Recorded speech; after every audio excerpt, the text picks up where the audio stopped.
শুধুমাত্র যারা আমাদের ভারতবর্ষের এবং এই পশ্চিমবঙ্গের নাগরিক তারাই পাবেন।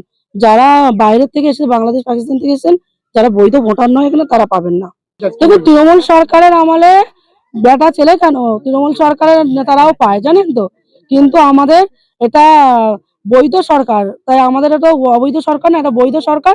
এবং আমাদের এটা হচ্ছে আমাদের কেন্দ্র সরকারের একটা বিশাল বড় উদ্যোগ যে আমরা অন্নপূর্ণা ভান্ডার, যেটা লক্ষ্মী ভান্ডার ছিল, লক্ষ্মী মা লক্ষ্মীকে আমরা অপমান করব না, কিন্তু অন্নপূর্ণা ভান্ডার যে অর্থ পেয়ে মায়েরা এবং সন্তানেরা বাড়িতে দুটো অন্ন দানা খেয়ে তারা জীবন বাঁচাতে পারবে, তার জন্য এটা অন্নপূর্ণা ভান্ডার নাম দিয়েছে।